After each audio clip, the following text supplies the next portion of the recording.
Rishikesh Pathak ji, thank you Rajdeep Datta ji, and such a privilege to be on the stage with you all, and सारे जो देख रहे हैं Renovians and guests, I welcome each one of you. आज मैं अपनी health की जो जर्नी रही है, जो मुझे रेनेटस तक लेकर आई है, उसको मैं थोड़े से शब्दों में बताऊंगी। सन 2001 में मुझे एम्प्टी सेलर सिंड्रोम डायग्नोज हुआ। मैं यूएस में 92 से हूँ। मैं मेडिकल डॉक्टर हूँ। मैंने काफी रिसर्च में काम किया है और अलग अलग डिग्रीज हैं। आप लोगों ने मेरे उनको इनविटेशन जो गया उसमें सब लिखा हुआ है। और मैं क्लिनिकल रिसर्च में ज्यादा इंटरेस्ट रखती थी and I also had institute here और मैंने काफी क्लिनिकल ट्रायल्स वगैरह भी करे।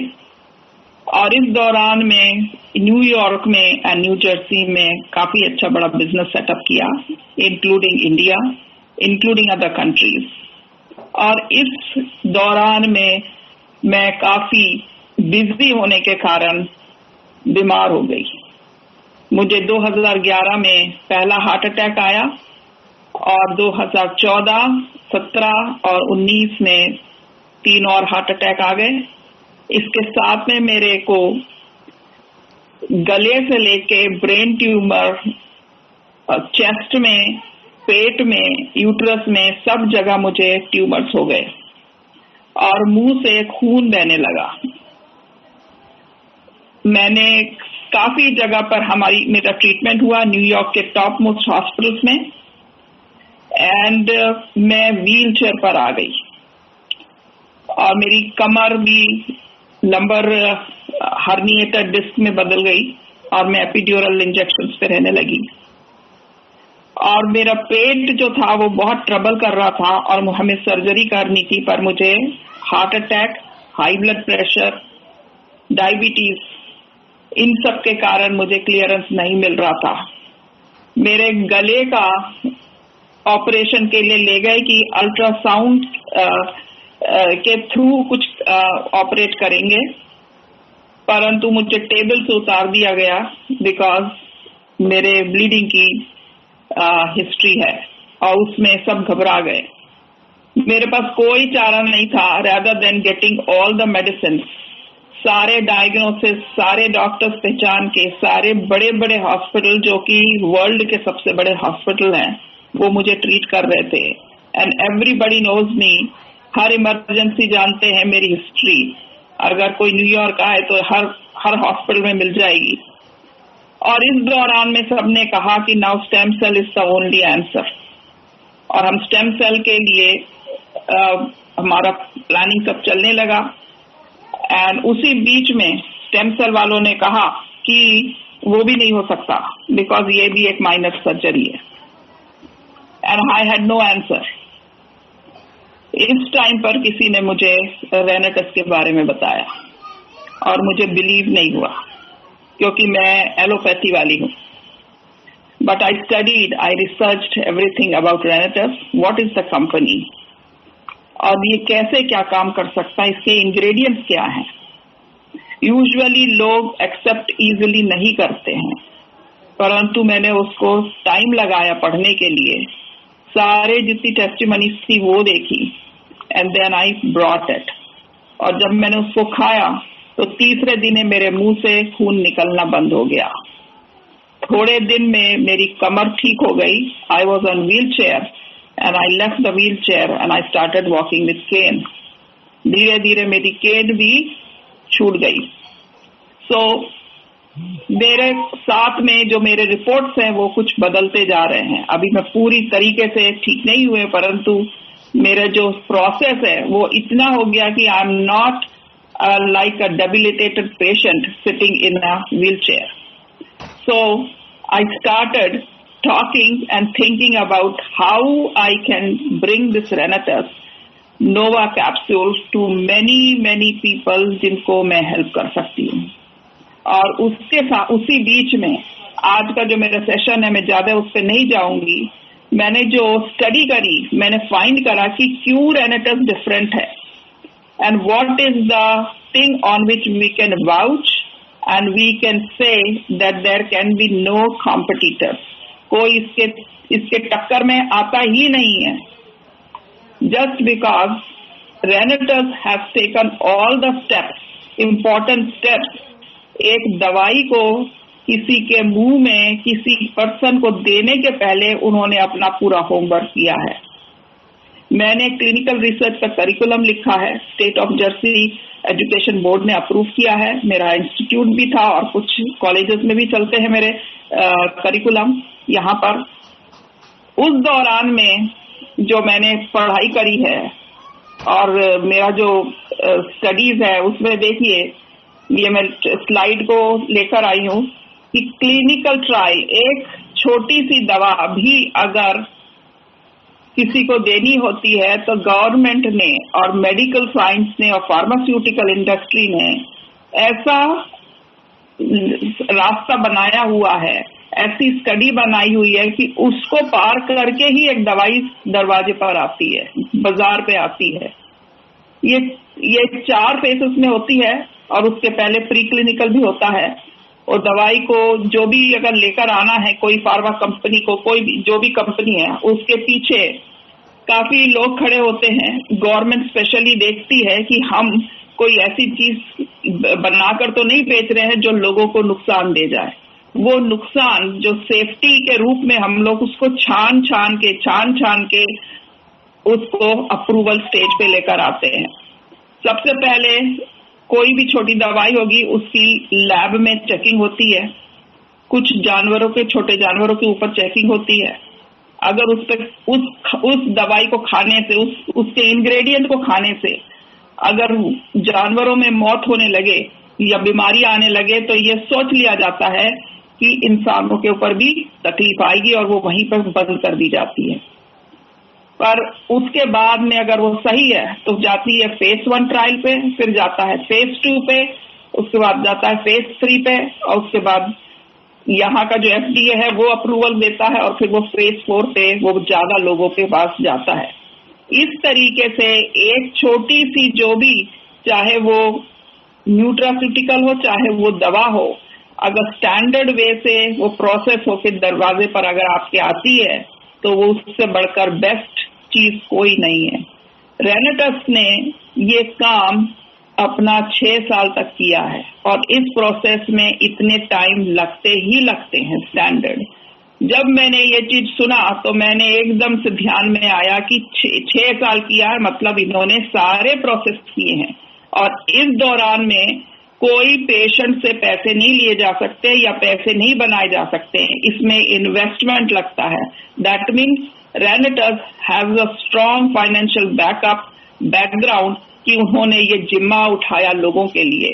और उससे भी बढ़कर जो सोच है, जो मैनेजिंग टीम है और रिसर्च वाले लोग हैं और साइंटिस्ट हैं, उन्होंने कितना भला सोचा कि कुदरत ने जो चीजें दी है, नेचुरल चीजें, उनको चुन कर, उनको चेक करके और उनको सच में साथ में लाकर कितना होना चाहिए, कितना मिलीग्राम होना चाहिए ईच सब्सटेंस का, इंग्रेडिएंट का, वो उन्होंने कॉम्बिनेशन पैक बनाकर अपने दरवाजे में एक सुंदर सी बोतल में हमारे को लाकर दिया है। And that is the thing कि FDA, US, WHO, आप लोगों को पता है कि ये top most in the world है। जब यहाँ से कुछ चीजें निकल के जाती है तो वो वर्ल्ड में जाती है और उसकी कोई कंपटीशन नहीं कर सकता। हमारे को कई लोगों ने रेनेटस का डुप्लीकेट बॉटल्स देने की कोशिश की, उस पर सिर्फ लेबलिंग चेंज हो जाती है, मैंगोस्टीन और इंग्रेडिएंट्स जो आम वैसे भी मिलता है तो लोग अपने आप बना लेते हैं। मैंने उनसे पूछा कि आपकी ये जो 6 साल की रिसर्च है और जो स्टडीज होती है उसकी रिपोर्ट है क्या?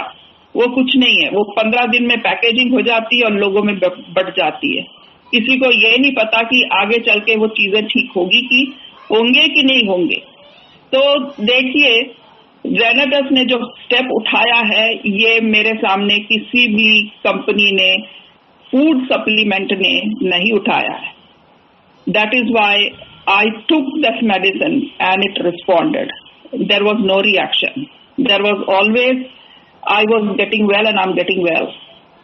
सो ये मेरे को इन्फॉर्मेशन आप लोगों को देनी थी. फिर उसके बाद में हम देखते हैं. आज तो हमारे को परिवेश नागर जी ने बहुत अच्छा बताया है about woman empowerment and woman, how they should be taking food supplements, nutrition packages, that they could be very well nutritionally well to cope up with the situations and for their growth. मैं थोड़ा सा anaemia के बारे में बोलूंगी. India is home of lot of diseases, chronic and acute, communicable and non-communicable diseases. 80% of people are sick, and at present we are working in India, bringing health, better health, and also हम लोग जो हैं रेनेटस के सहारे बहुत सारे लोगों को हेल्थ और वेलनेस भी दे रहे हैं. एनीमिया एक ऐसी चीज है, ऐसी बीमारी है जो एक लेडी में देखा गया है कि एक ट्रेंड बन गया है. बेटी से माँ, माँ से बेटी, ये ट्रेंड बन गया है. Why? Because people don't eat properly. उनके शरीर में, जैसा भी वो बता रहे थे, खाने की जो खाना पूरा ना खाने से जो कमी आ जाती है, और साथ में जो महीने पे महीने जो खून निकलता है मेंस्ट्रुअल साइकिल में, उससे हमारे खून की जो लेवल है वो कम होते जाता है. जब मैं इंडिया में थी, इंडिया में मैं बात कर रही हूँ 90 के पहले की, उस टाइम हमारे पेशेंट आते थे. मैंने सेंट स्टीफन में काम किया है, आपके दिल्ली में. वहां पेशेंट आते थे, कई प्रेग्नेंट लेडीज जो बेबीज कर रही, उनकी 4% रहते थे उनके हीमोग्लोबिन. तो ये कॉमन है वहां पर. हर चीज, हर लोगों का, आपको किसी को 4 मिल जाएगा, 5 मिल जाएगा, और वो बोलेंगी थकावट है, सुस्ती लग रही है. ये चीज को सफाइज करने के, इस चीज को हमको नॉर्मल लाने के लिए न्यूट्रिशन पैक फूड तो लेना ही लेना है, और हमें अवेयरनेस लाना है कि भाई अपना हीमोग्लोबिन को अप लाएं. और मेरी ये कोशिश है कि शादी होने के पहले लड़कियों का हीमोग्लोबिन कम से कम 10 तो होना ही चाहिए. वाई? शादी जब होती उसके पहले माँ बाप के घर में होते हैं, और जो भी प्रॉब्लम है वो माँ बाप बहुत प्यार से सह लेते हैं. पर शादी के बाद में बच्चे भी पैदा होते हैं, घर की भी जिम्मेवारी होती है, और अगर जॉब कर रहे हैं तो जॉब की भी जिम्मेवारी, और खाने पीने पे ध्यान नहीं देते हैं. तो क्या होता है, हीमोग्लोबिन कंटिन्यूसली उनका लो रहता है. एनीमिया का जो दौर है वो चलता ही रहता है. उसके कारण और भी ज्यादा बॉडी में डैमेजेस आते हैं, और उस दौरान जो वो बच्चे पैदा करते हैं उन पे भी डिफेक्ट होता है. तो एक ट्रेंड चला आ रहा है, और लोगों को इसका अवेयरनेस का नहीं है. यहाँ पर एक कुछ लोग हैं जो ऐसे एनजीओ चलाते हैं जो इंडिया में ट्राई कर रहे हैं कि एनीमिया घर घर से निकल जाए. ये हमारा जो रेनेटस का जो बॉटल है, that has sufficient quantity of nutrients which should be given to a person suffering from anaemia and from other problems, other nutrition deficiencies, which can suffice, which can give proper growth to a person, proper growth to a woman, so that हमारे को, जैसे उन्होंने बताया, not only वो एक लड़की है, पर उम्र के साथ साथ हमारे पोजीशन में भी चेंज आने लगते हैं. और एक वुमन जो होती है वो एक सेंटर पॉइंट होती है. माँ भी होती है, बेटी भी होती है, वाइफ भी होती है, बहू भी होती है, और अगर कहीं बाहर काम कर रही है तो वहां पर भी बहुत स्ट्रांग खड़ी होती है. एक वुमन के आजू बाजू तो सब जगह वर्ल्ड ही घूम रहा है. So you see how important a woman is. पर वुमन सोचती नहीं है कि मैं इतनी इम्पोर्टेंट हूँ. मेरा जो ये सेशन है, इसमें एक चीज मैं आवाज देना चाहती हूँ कि हर वुमन इम्पोर्टेंट है, हर वुमेन घर का वो हिस्सा है, समाज का वो हिस्सा है कि बहुत बड़ा चेंज ला सकती है। सो आज के लिए मेरा इतना ही काफी है। Thank you so much Pathak ji, and I want to again thank all my uplines everybody who has brought me into Renetus. मैं एक एक का नाम लूंगी तो बहुत लंबी लिस्ट है, but I would like to just thank Renatus team and everybody. Thank you so much from New York. God bless you all. बहुत बहुत धन्यवाद।